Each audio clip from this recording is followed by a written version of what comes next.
Hearing loss is a silent problem. So because of that, it is very underestimated worldwide and especially so in Asia. For every 1,000 children that are born, there are 4 children who are born with hearing loss.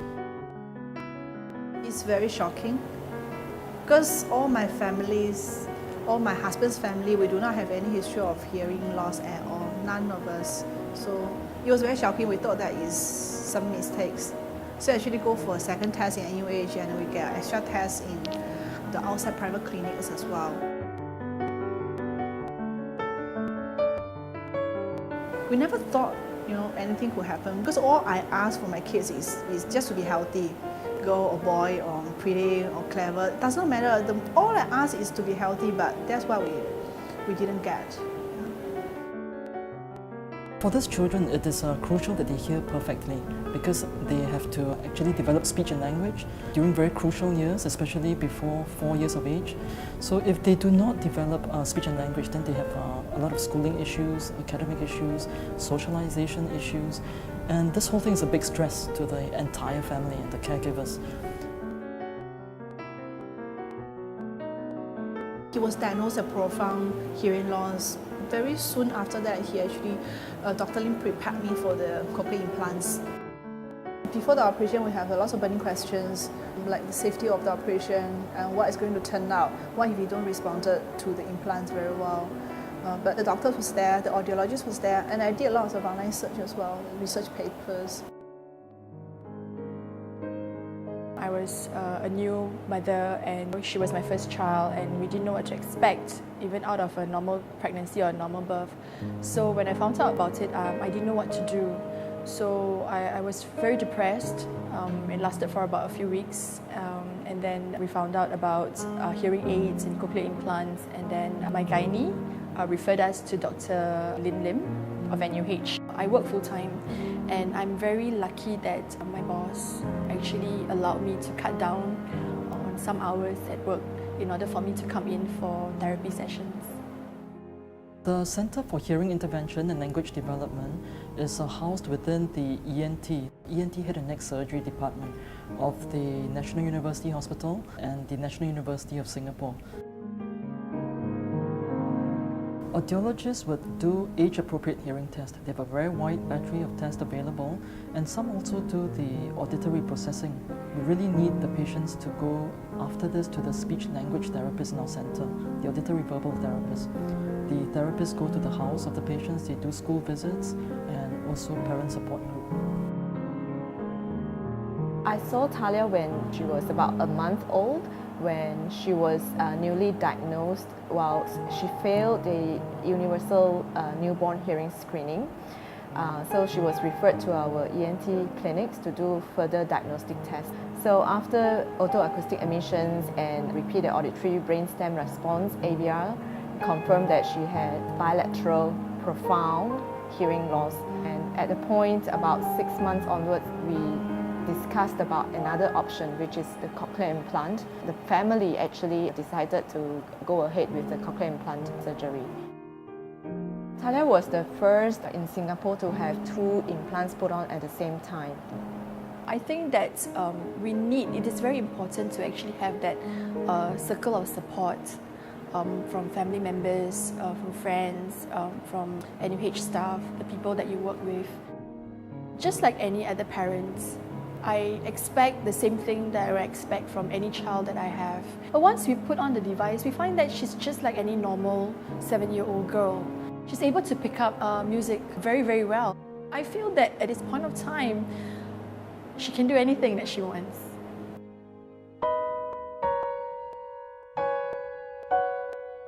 When I was young, around 2 to 3 years old, I was discovered with hearing loss. And then from that onward, my hearing started to went down. When I finished my study, I stopped wearing hearing aids because I found that it was not helping me at all. 5 years ago, I came to NUH for a consultation and was advised to go for a cochlear implant. So I went for it, and then now it really made a world of difference. I can hear, I can understand, so we can say that communication has improved more. because when you don't understand what people are talking about, so from time to time I prefer to keep quiet. I went for a cochlear implant because I want to watch my daughter grow up, and I want to hear every part of her growing ear. Yeah. Hearing loss is not something that should be taken lightly, even in the elderly, because without actually intervening with hearing aids, they are not able to participate fully in society. They have reduced job options. Hearing loss in the elderly is associated with reduced memory, reduced safety, poorer quality of life. Yeah, so it's I think a lot needs to be done. 我係老虎嘅73，73歲。而家暫時咧幫人做下工，又就執頭執尾啊，夜晚黑做埋個別嗰啲啦。醫生話我隻耳我膜壞咗，穿咗啊，啲膜都冇變㗎。我而家做呢個老細幾好，佢冇咩佢又冇咩鬧人嘅。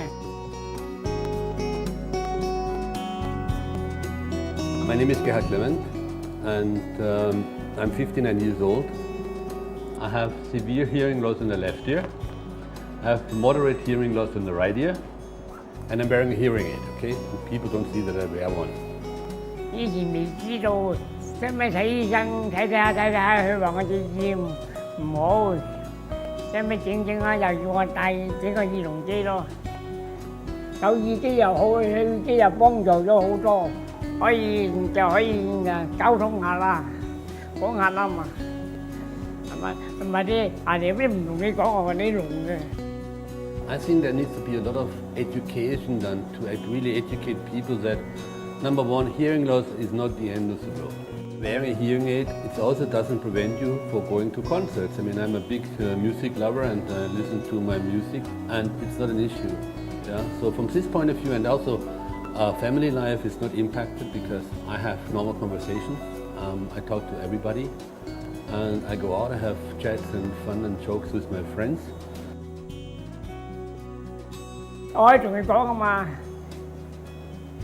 係啦，有啲嘢話唔好睇啊，肉酸啊，又乜又乜，出去怕人笑喎，都好笑，一時之聾聽唔到嘢，你同佢講啦，同佢講，要戴唔得，人梗係要戴噶嘛。如果你試下唔戴，人哋同你講嘢你聽唔到啦，乜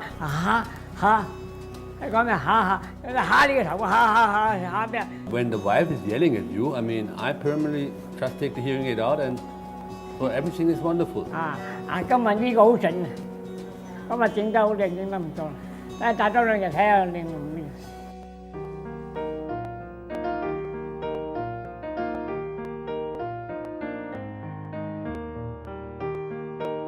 The centre is currently the largest centre providing such services in Singapore, and it is still expanding. We're able to cover the full range of spectrum of services for both adults and children. Yeah, I just want to thank the whole team. They guide me through. They actually hold my hands through, tell me what to do, and guide me through. The whole team in NUH who were there at hand to offer us support. It's not just advice in terms of medical advice and things like that. It was the emotional support that we were really, really very grateful for.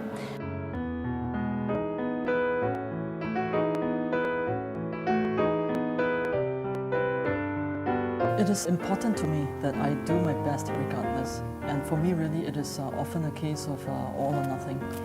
I have been given a lot, and I'd like to give back some and really stay true to the cause.